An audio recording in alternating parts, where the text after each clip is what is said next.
CCTV 18 Town Hall. I'm Shireen Bhan, and it is my pleasure to welcome here on the Town Hall investor, author and columnist Ruchir Sharma. Ruchir, great to have you on the program, and congratulations on your new book, What Went Wrong with Capitalism. Before I talk to Ruchir about his book and his hypotheses, I'd also like to welcome to the Town Hall a very eminent set of our participants who join us here for what promises to be an engaging, immersive experience. That's the idea of the Town Hall. It is CNBC TV 18's 25th year. We turned 25 this year.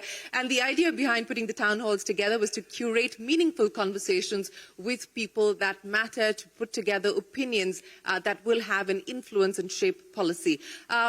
Welcome to the former Finance Secretary Subhash Garg. We've got the former NHAI Chairman Raghav Chandra, Gaurav Dalmia, Mr. Omkar Kanwar, Shubhrakant Panda, Prateek Jain, Rajiv Dimri, and a whole host of others here this evening. Thank you very much for joining us for this very special occasion. Well, Ruchir, let's talk about the book. And if I go back to your time in school, you've always been fascinated with capitalism and its impact on the world. So this has been a book in the making for 25 years plus now. But what has triggered the book, and also the lens with which you have looked at it, which is very different, because so far, especially post-2008, the discourse has been around what business has done wrong, how business has brought down the idea of capitalism. But your diagnosis is entirely different. Yeah, I think to put this in context, I'd like to talk about two things. One, that I wrote my first book back in 2012, Breakout Nations. The basic thesis of that book, if you will recall, it was an economic travelogue of the world. And it was, at that point in time, I sort of felt that the BRICS were really overhyped. That was the basic thesis of that book.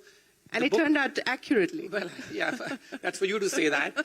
And the book ended on the note that the true breakout nation of the world is really America. So the last couple of chapters were dedicated to America, its technological prowess. I was always fascinated by how it's always able to come back. Because remember, when I wrote that book back in 2012, there was a lot of pessimism about America. It had just been downgraded by S&P, and there was a lot of pessimism as to why the economy is not growing faster and stuff. So that was the context in terms of my first book.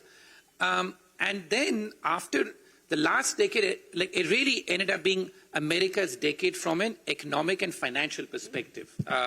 With the result today that we have this incredible disconnect where America today is about 25% of, or 26% of the global economic output in terms of global GDP. America is 26%. But if you look at the global stock market values, America, depending how you count it, is somewhere between 50 to 70%. It's nearly 70% if you look at the global MSCI indices. It is 50% just pure market cap basis. So huge disconnect between how America has done economically and how America has done financially. Economically, it's done reasonably well, but financially, it's a complete superpower. So the last decade played out that way. I wrote a foreign affairs essay in 2020 documenting how it's been the comeback nation. But at the same time, what started to bother me was that despite this incredible success that America has had over the last decade or so, the number of people within America who are disaffected with the way things are was reaching new record highs. So in fact, today, if you look at America, if you look at the various surveys, there are only 25 to 30% of Americans who believe their economy is moving in the right track. Their country is moving in the right direction. Right. There are about, most independents even, it's very polarized. Of course, Republicans currently hate the economy and everything about it. But it's very polarized that most even independents today in America feel that the entire economic system needs to be toned down and something new is needed. And then the one stat has always remained with me, for a while now, which is the fact that today, most young Americans, particularly if they're Democrats, say they would rather have socialism than capitalism. In terms of that, this is a very serious statement in some way that most young Americans, they think that they'd rather have socialism than capitalism. So it was your personal scars of dealing with socialism way back through the 70s that has, in a way, been the trigger for you to put this book together. Yeah, as you know, that we sort of grew up in the 70s and 80s, India, one that was still very much in the socialist grip. The economy in India, as you know, was faced with shortages. We go back to all the times when, just getting a phone connection was such a big deal, and we just lived off one channel. So we saw what socialism was like. We saw what license Raj was like. We had that experience. And here it is that Americans today, young Americans in particular, are saying that they'd rather have socialism than capitalism. So that got me really thinking that what really went wrong with capitalism in a way. Basic thought of the book came through for me when we were all locked up during the pandemic, right? Which is that here we were, that we have the pandemic. Governments decide around the world that they're going to shut their economies down and shut everything down. And they think that there is no consequence to this because they can just stimulate. So the amount of stimulus that was put to work during the pandemic was incredible in terms of, it just surpassed anything else we had in the past. And I would dare say that governments were emboldened to shut their economies down because they thought that they could have the stimulus. In the past, when we had pandemics, you had to deal with it, or because shutting businesses down arbitrarily or telling everyone to sit home was not an option because people didn't think that way. Governments didn't think that they had the option of being able to stimulate.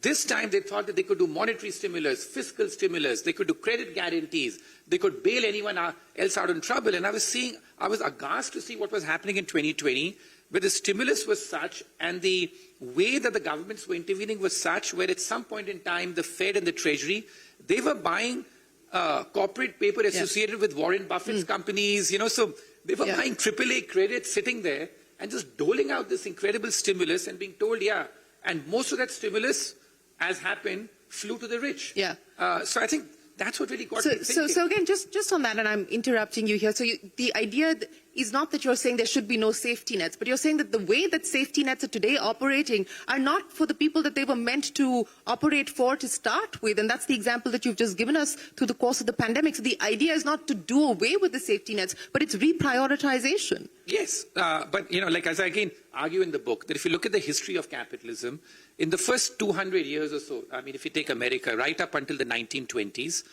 government spending as a share of the economy was pretty stable at about 3%. The idea of the government back then was that the government will deliver your mail and it will take care of defense, literally. Nearly half the employees, I think, in the government then were employed by the post office, right? So that is what the concept of government was until the 1920s. Then you have the Great Depression, which takes place. And the idea of having this laissez-faire capitalism without any safety net, without any stuff, is exposed. And once that, that happens, then the role of government begins to steadily increase. Now, you can argue that was a very extreme, ruthless, Dixonian form of capitalism that existed, and there's no going back to that. But from then onwards, it's been a steady march. And the government is not just about safety nets anymore. It's about bailouts. It's about regulations. It's about micromanaging the business cycle. It's about rescuing anyone who is seen to be in trouble. You give a nice example of what America is going through as far as its pain management mentality is concerned, and that's how the markets are now starting to operate, that every time something goes wrong, even if it doesn't have a systemic impact, the government intervenes and steps in. So the example that you're talking about is one of my favorite analogies in the book, which is the fact that in America they have an opiate crisis, where, and the reason why they have this opiate crisis is, as many medical people have said, is that the slightest hint of any pain, you administer opiates. So you become hooked then, on opiates in terms of that. And you have so many people, you have so many movies, everything else which have been made documenting that. So the same approach now has come to economic management, which is that at the slightest hint of trouble, you administer stimulus or you do like a rescue. It's no longer very selective. Even in America, and this is what I find really fascinating, the concept of bailing out private sector companies was considered completely heretical until the 1980s. So before that, the private sector was supposed to operate on its own and the government was not supposed to come to the rescue if any companies got in trouble. In the 1970s, we got the first calls for such bailouts, and it was met with a lot of opposition, including from politicians. Then, and this is the irony of it, that in the middle of the so-called Reagan-Thatcher revolution, which we thought is all about free markets doing well, In 1984, the first big bailout of an American financial institution takes place. That's Continental Illinois. And after that, there's been no looking back, which is that one after another, every time there's been a crisis, whether the savings and loans crisis in the late 1980s, then LTCM, which happened in 1998, and then you had in 2008, of course, all the bailouts, and then the pandemic, and then last year in 2023, you have Silicon Valley Bank, like a bank of rich depositors, and that sort of runs into trouble. And then once again, the government there decides that it needs to bail out, so the depositors don't take any haircut. And, like they're bailed out. And like, who's getting bailed out here? And this has many negative consequences. This is all about some abstract modern hazard concept. No, there are two very tangible negative deficits and debt. No, I'd say this is a bit different because often when the government bails out, it's not even using any money. It's just sort of saying that we are here to backstop it. Now you argue, what's the price of this? Because, debt and deficits, there's a clear price. Well, there are two prices here. One, that the average person really feels very miffed about this. That these big guys are getting bailed out, in terms of that. And here, even in 2008, small community banks went bust and stuff. Yet the big financial institutions got bailed out. So there's a lot of resentment that Which is what gives capitalism its bad name. Exactly. Okay, who is this for? Who's capitalism for? Why are these big fat cats getting bailed out in terms of it? Or like these rich deposits getting bailed out?